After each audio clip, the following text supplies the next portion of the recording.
পাশাপাশি সন্ত্রাসী কার্যক্রম এবং বিভিন্ন ধরনের অপরিচিত লোকের উপস্থিতি এটা আমাদের নিরাপত্তাহীনতায় ভুগাচ্ছে। এজন্য আজকের এই আলোচনা সভায় যে লবণচড়া থানার সম্মানিত ভারপ্রাপ্ত যে কর্মকর্তা আসছেন, রাজনৈতিক নেতৃবৃন্দ আসছেন, আমরা তাদের কাছে বিশেষ করে অনুরোধ করব, আমরা এখানে ব্যবসায়ী হিসেবে যে একটা বড় বাজার এটাকে নিরিবিলি এবং নিরাপত্তার সাথে যদি পরিচালনা করতে হয়, সেখানে আসলে একজন অরাজনৈতিক একটি দলের একটা কমিটির প্রয়োজন হয়।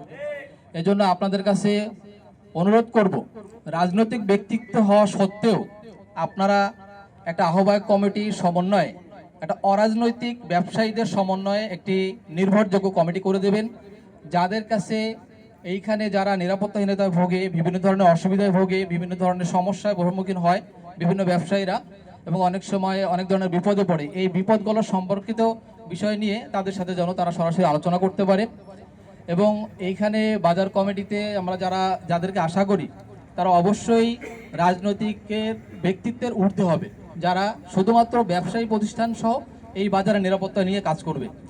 দ্বিতীয় বিষয় হলো, বর্তমানে যারা রাত্রেবেলা নিরাপত্তা প্রহরীর কাজ করছে তাদের সাথে আমি মাঝখানে মাঝে মাঝে আমাদের সাথে কথা হয়। মাঝখানে একদিন আমার সাথে কথা হচ্ছিল, ওনারা বলছিল যে বর্তমানে যে কয়জন নিরাপত্তা কর্মী দেওয়া আছে এত বড় বান্দাবাজারের জন্য যথেষ্ট না, তারা আরও নিরাপত্তা কর্মী চায়। এবং তারা মাঝখানে কয়েকটা বিপদের সম্মুখীন হয়েছে, এরকম যে অপরিচিত লোকের আচরণ এরকম ছিল যে তারা তাদের নিজেরা নিরাপত্তা দিতে পারছে না।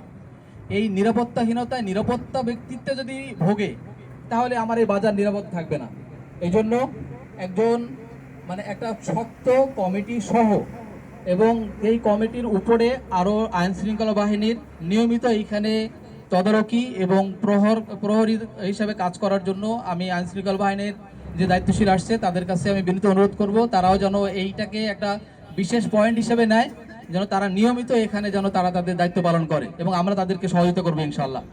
আমি এই আশাবাদ ব্যক্ত করে আমি আমার কথা শেষ করছি। আমা তৌফিক ইল্লা বিল্লাহ। আসসালামু আলাইকুম ওয়া রাহমাতুল্লাহ।